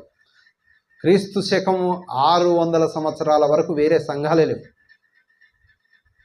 ఎక్కడున్నా క్రీస్తు సంఘమే, ఏ ఊర్లో ఉన్నా క్రీస్తు సంఘమే. ఆ తర్వాత ఈ క్రీస్తు ఇప్పుడు ఈ సంఘం ఉంది, ఈ సంఘం నుంచి ఒక ఆయన లేవటం, ఆడ క్రీస్తు సంఘం ఉంది కాబట్టి నేను ఇంకో పేరు పెట్టాలని పెట్టుకుంటుండు, అంతే, ఏం లేదు. ఈ సంఘంలో ఒక బలంగా ఎదిగిన ఒక వ్యక్తి ఉన్నాడు అనుకో, ఆ వ్యక్తి వెళ్ళి బయటికి వెళ్ళటం చేయటం. ఇప్పుడు ప్రేయర్ పవర్ ఉంది, అలా నుంచి ఒక ఆయన బయటికి వెళ్ళి ఏం చెప్పాడు? న్యూ ప్రేయర్ పవర్ అని పెట్టాడు. పెంతెకొస్తులో నుంచి ఒక ఆయన బయటికి వెళ్ళి ది పెంతెకొస్తు అని పెట్టాడు. అంటే ఒకవేళ క్రీస్తు సంఘం వ్యక్తి బయటికి పోతే ఏం చేస్తాడు? ఎరికైనా క్రీస్తు సంఘమే పెట్టుకుంటాడు. ఎక్కడున్నా సరే, ఐటిపాములలో ఉన్న క్రీస్తు సంఘము, నెకరకల్ల చీమలగడ్డలో ఉన్న క్రీస్తు సంఘము, నెకరకల్లు తాటికల్ రోడ్డులో ఉన్న క్రీస్తు సంఘము, అంటే ఏ ఏరియాలో ఉంటే ఆ ప్రాంతం పేరును పెట్టి అది క్రీస్తు సంఘం అని చెప్పాలి. బైబిల్లో చూశారు కదా, ఇప్పుడు ఎఫెసీయులకు రాసిన పత్రిక అన్నాడు, అది ఎఫెసీలో ఉన్న క్రీస్తు సంఘం. ఫిలిప్పీలకు రాసిన పత్రిక అన్నారుగా, అది ఫిలిప్పీలో ఉన్న క్రీస్తు సంఘం. కొలస్సీలకు రాసిన అది కొలస్సీ అనే పట్టణంలో ఉన్న క్రీస్తు సంఘం. అది కొరింథీ సంఘం, అది కొరింథీలో ఉన్న క్రీస్తు సంఘం. ఆ విధంగా ఉండాలి తప్ప ఎక్కడ ఉన్న క్రీస్తు సంఘం అనే మాటే ఉండాలి. అది బైబిల్లో ఉంది, నేను అంటున్న మాటలు కాదు. ఒకవేళ లేదు అంటే మన 1 కొరింథీయులకు రాసిన పత్రిక 1వ అధ్యాయము 10-15 వచనాలు. సహోదరులారా, మీరందరూ ఏకభావంతో మాట్లాడవలనని మీలో కక్షలు లేక ఏక మనస్సుతోనూ ఏక తాత్పర్యంతోనూ మీరు సన్నద్ధులై ఉండవలనని వేడుకొనుచున్నాను.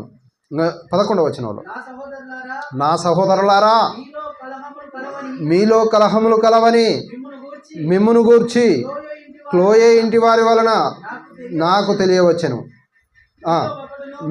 మీలో ఒకడు నేను పౌలు వాడను, ఒకడు నేను అపోల్ల వాడను, మరి ఒకడు నేను కేపా వాడను, ఇంకొకడు నిన్ను క్రీస్తు వాడనని చెప్పుకొనుచున్నారని నా తాత్పర్యం. ఇక్కడ అపోస్తుడైన పౌలు కొరింథీకి తన మొదటి పత్రికను రాస్తూ ఆయన ఆ పత్రికలో మొట్టమొదట చెప్పే మాట ఏంటంటే, ఆయన అనే మాట ఏంటంటే, సహోదరులారా, మీరందరూ ఏక మనసు కలిగి ఉండాలి, ఒకే భావం కలిగి ఉండాలి, సన్నద్ధులై ఉండాలని యేసుక్రీస్తు పేరట మిమ్మల్ని వేడుకుంటున్నాను అని. మీలో గొడవలు అవుతున్నాయంట. ఈ గొడవలైన విషయం నాకెట్లా తెలుసు అంటే, క్లోయే అనే క్లోయే అనే ఇంటి వారి వలన, ఆయన అనేది మనం కరెక్ట్ తెలియదు క్లోయే అనే విషయం. క్లోయే ఇంటి వారి వలన నాకు తెలిసింది. అంటే ఈ క్లోయే అనే ఇంటి వారు ఏం చేశారంటే, కొరింథీలో ఒక అలజడి సృష్టిస్తున్నారు, గొడవలు అవుతున్నాయి, పంచాయతీలు అవుతున్నాయి అని చెప్పారు. ఎవరికి? పౌలుకు చెప్పారు. ఏమని చెప్పారంటే, ఒక నలుగురు లేచిర్రు, మేము పౌలు సంఘం అంటుర్రు, ఇంకొక నలుగురు లేచిర్రు, మేము అపోల్లో సంఘం అంటుర్రు, ఇంకో నలుగురు లేచిర్రు కేపా అంటే పేతురు సంఘం అని అంటుర్రు. ఇట్లా జరుగుతుందయ్యా మా సంఘంలో అని ఈ క్లోయే ఇంటి వారు పోయి పౌలుకు చెప్పారు.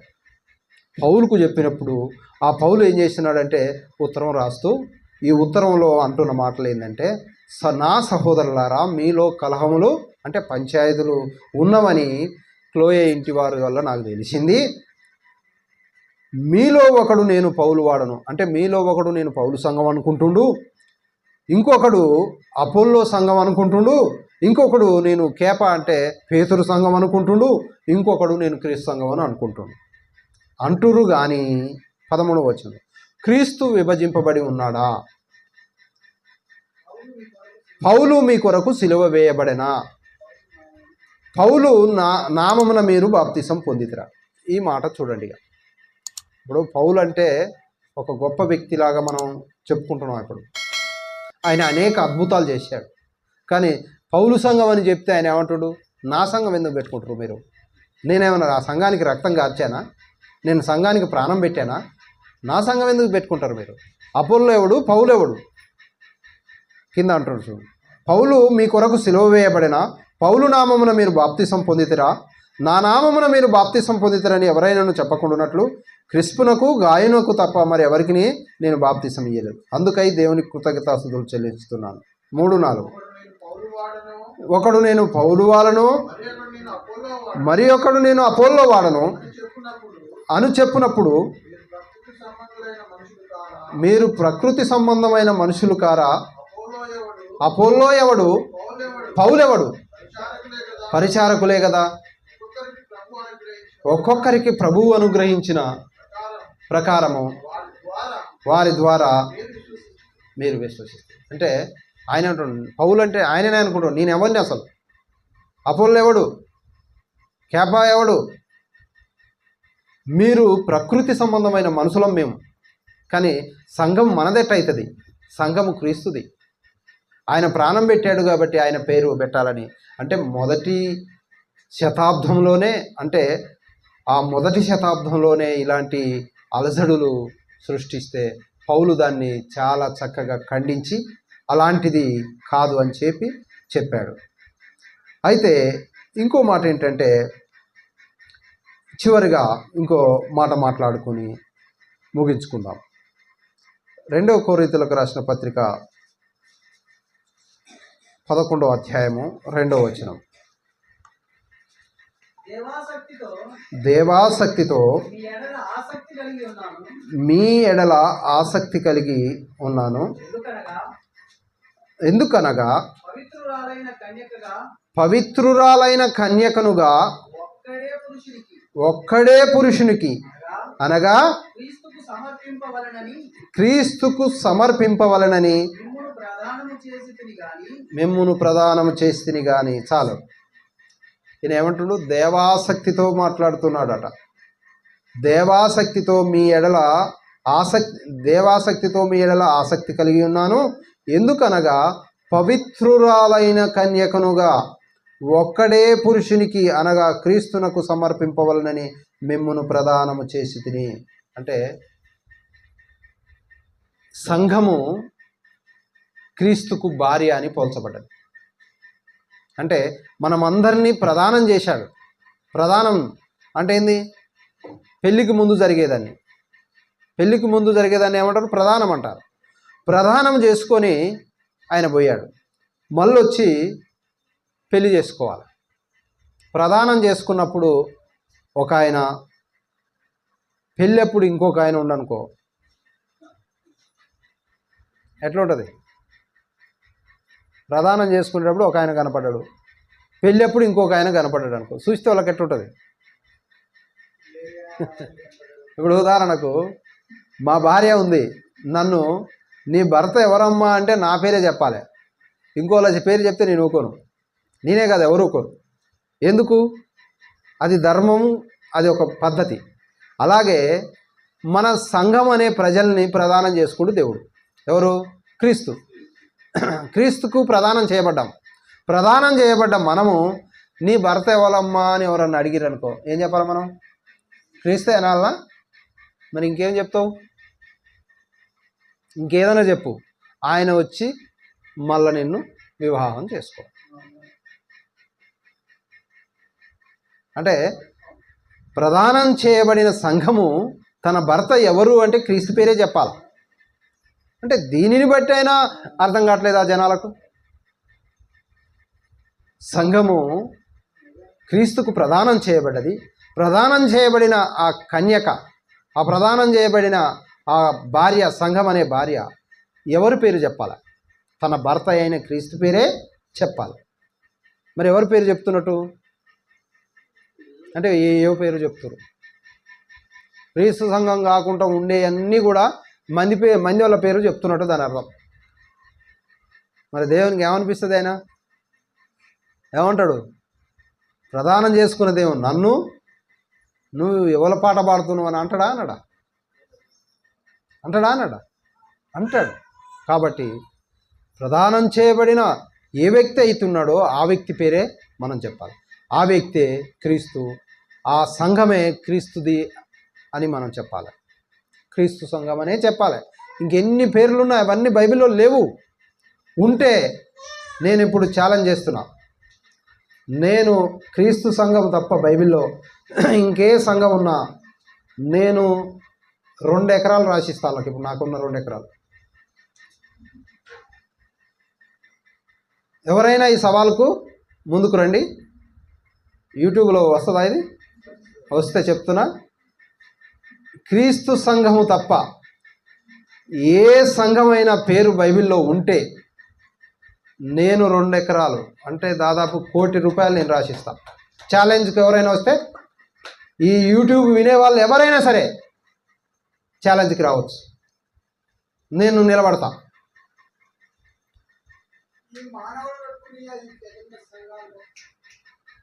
అయితే క్రీస్తు సంఘము తప్ప బైబిల్లో ఇంకే పేరు లేదు.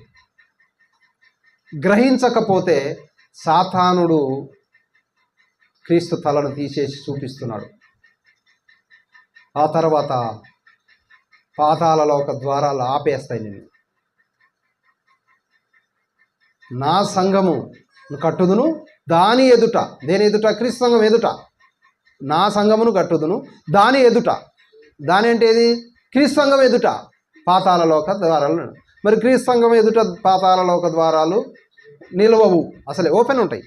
మరి క్రీస్తు సంఘం కానిది పాతాళలోకాలు ద్వారాలు మూయబడతాయి. అప్పుడు నీ పరిస్థితి ఏంటి? మీ సంఘాల పరిస్థితి ఏంటి? కాబట్టి మీరు అర్థం చేసుకోవాలి నిజమైన సంఘం ఏంది. బైబిల్లో ఇంకో మాట ఏముందంటే దేవుని సంఘము, ఫలానా ఆయన ఇంట ఉన్న సంఘము అని ఉంటుంది. దేవుని సంఘం అంటే దేవుడు ఎవరు? ఆయన మన కొరకు మనల్ని నిర్ణయించుకొని ఆ యొక్క ప్రణాళిక ప్రకారం ఆయన సంఘంలో ఉండాలనే కాదు ఆయన చేసింది. క్రీస్తు సంఘంలోనే ఉండాలనే ఆయన ప్రణాళిక. దానిని అర్థం చేసుకోలేని వారు చాలామంది ఉన్నారు. ఎక్కడ పెట్టినా క్రీస్తు సంఘం అని పేరు పెడితే ఏమవుతుంది? ఇప్పుడు మళ్ళా రాజ్యం అనేది మనం ఆయన రాజ్యంలో ఉన్నాం. సంఘమే రాజ్యం, రాజ్యమే సంఘం. ఒకవేళ సంఘము రాజ్యం ఎట్టయితాయి? ఇంకా కొంతమంది అయితే ఈ మధ్య ఇంకా రాజ్యం రావాలని ప్రార్థన చేస్తారు. పాపం వాళ్ళంత అమాయకులు ఎవరు లేరు అనుకోవాలి. పాపం ఇప్పుడు రాజ్యమే రావాలని ఇంకా ప్రార్థన చేస్తారు. ఒకవేళ రాజ్యమే రావాలనుకుంటే అయితే ఇంకా రాజ్యం రావాలని వాళ్ళు ప్రార్థన చేస్తే మరి కొలస్సీ 1:13 ఏమంటున్నాడు? ఆయన మనల్ని అంధకార సంబంధమైన అధికారములో నుండి విడుదల చేసి తాను ప్రేమించిన తన కుమారుని యొక్క రాజ్య నివాసులుగా చేశాను. అంటే రాజ్య నివాసులుగా చేశాను అంటే ఏంది? ఆల్రెడీ అయిపోయినాం, చేస్తాడు కాదు. రాజ్య నివాసులమే అయినాక మనము ఇంకా మళ్ళీ రాజ్యం రావాలనేది ఎక్కడిది? ఇది ఎక్కడ బోధ? ఆయన రాజ్య నివాసులుగా చేశాను అన్నాడు. ఆయన రాజ్యాల్లో ఉన్నాం మనం. ఇంకో మాట మార్కు 9:1 ఏమంటారు? మీరు ఇక్కడ నిలిచిన వారిలో దేవుని రాజ్యం బలముగా చూచుట వరకు మీరు మరణము రుచి చూడరు. అంటే మీరు మరణించరని శిష్యులతో చెప్పాడు యేసుక్రీస్తు. అంటే వాళ్ళు చనిపోయారు. అంటే రాజ్యం ఉన్నట్ట? ఇప్పుడు వచ్చినట్ట? ఇప్పుడు బతికున్నప్పుడు అన్నాడు ఆయన. ఏమన్నాడు? మీరు బలముతో రాజ్యం వచ్చు వరకు మీరు మరణమును రుచి చూడరు. అంటే రాజ్యం వచ్చేంత వరకు మీరు చావరు అని యేసు ప్రభు చెప్పాడు. ఆయన మాట అబద్ధం అవుతుందా? కాదు కదా. మరి రాజ్యము మీరు చూచి మీరు చచ్చిపోతుంది అంటే అది వచ్చేంత వరకు మీరు చావరు అన్నారు. అంటే వాళ్ళు చచ్చిపోయారు. మరి వచ్చినట్టా రానట్టా? వచ్చినట్టే కదా. మరి రాజ్యం వచ్చింది అన్నాడు. ఆ వచ్చిన మాటను ఆయన వస్తుంది అంటే వస్తుందని చెప్పాడు. వీళ్ళు చనిపోయారు, వచ్చింది. ఎప్పుడు వచ్చింది? పెంతెకొస్తు పండగ దినాన బలంగా వచ్చింది. వచ్చిన తర్వాత ఈ అపోస్తుడైన పౌలు ఏం చేస్తున్నాడంటే మిమ్మల్ని రాజ్య నివాసులుగా చేసిండు అంటున్నాడు. ఇంకా కొరింథీ పత్రికలో ఏమంటాడు? తండ్రికి రాజ్యమును అప్పజెప్పును అన్నాడు. మరి రాజ్యమే లేనప్పుడు రాజ్యం అప్పజెప్పేది ఎక్కడిది? అంటే ఈ రాజ్యాన్ని తండ్రికి అప్పచెప్తాడట. ఎప్పుడు అప్పచెప్తాడు? అంటే సంఘం అనే రాజ్యాన్ని తండ్రికి అప్పచెప్తాడు. మరి రాజ్యం ఏడుంది అంటే సంఘమే రాజ్యము, రాజ్యమే సంఘం. మరి ఈ రాజ్యము సంఘం అనే రాజ్యము ఆయన పరిపాలన, రాజుగా ఆయన పరిపాలన చేస్తున్నాడు. ఆయన రాజు, రాజ్యానికి రాజు ఉండాలిగా. ఆయన రాజు, ఆ రాజు పేరే మనం పెట్టుకున్నాం క్రీస్తు సంఘం అని. ఈ సంఘానికి రాజ్యానికి రాజు ఎవరు? రాజు ఆయనే, యాజకుడు ఆయనే. రాజు యాజకుడు అయినప్పుడు ఆ రాజ్యానికి ఎవరు అధిపతి? ఎవరు? ఆయనే, క్రీస్తే. మరి ఆ క్రీస్తు సంఘం పేరే రాజ్యానికి, ఆయన రాజ్యానికి మా క్రీస్తు సంఘం అని పేరు పెట్టుకున్నాం మనం. బైబిల్లో ఉన్న ప్రకారం మనం పెట్టుకుంది కాదు. బైబిల్లో రాయబడిన ప్రకారము క్రీస్తు సంఘం అని ఆయన రాజ్యానికి మనం ఆయన పేరు పెట్టుకున్నాం. ఈ రాజ్యాన్నే అప్పగిస్తారట తండ్రికి. మరి మిగతా రాజ్యాలన్నీ ఎడిపోవాలి. ఎవరు అప్పగించాలి? ఎవరు పట్టుకుపోవాలి? వాటిని ఎవరు అప్పచెప్పాలి? కాబట్టి అంతిమంగా బైబిల్లో ఉన్నది క్రీస్తు సంఘమే. క్రీస్తు మన కొరకు ప్రాణం పెట్టాడు, రక్తం ఇచ్చాడు, కొన్నాడు. తన పేరు సంఘానికి పెట్టుకోవటం వల్ల ఎంత నాముష అవుతుంది మీకు, ఎంత ఇబ్బంది అవుతుంది. ఏడుపు వస్తుందా? బాధ అవుతుందా? ఏడుపు వస్తే సాతానునికే ఏడుపు వస్తుంది. సాతానునికే బాధ అయ్యేది, ఇంకెవరికి బాధ కాదు. ఎందుకంటే మన కొరకు ప్రాణం పెట్టిన ఆయన పేరు మనం పెట్టుకోవటము తప్పు లేదు కదా. మరి తప్పు ఎందుకు అవుతుంది? వాళ్ళకు బాధ ఎందుకు అవుతుంది? బాధ కావాల్సింది ఒక సాతానునికే కదా. మిగతా వాళ్ళందరికీ బాధ అయ్యి ఆ పేరు ఎందుకు పెట్టుకుంటలేరు? ఎందుకు పలుకుతలేరు? ఎందుకు ఒప్పుకుంటలేరు? కాబట్టి బైబిల్లో ఉన్న నిజమైన సంఘం ఏదని తేలింది. ఇప్పుడు చివరి ప్రశ్న, క్రీస్తు సంఘమేనా? లేకపోతే నేనేమన్నా తప్పు చెప్పినా? బైబిల్లో ఉన్న మాట ఏంటంటే, బైబిల్లో ఉన్న నిజమైన సంఘం ఏంది అంటే క్రీస్తు సంఘమే. క్రీస్తు సంఘము తప్ప వేరే సంఘము లేదు, అది క్రీస్తుది. కనుక మీరందరూ క్రీస్తు సంఘంలో ఉన్నందుకు సంతోషం. లేని వారందరినీ కూడా క్రీస్తు సంఘంలో చేర్చబడడానికి ప్రయత్నం చేయండి.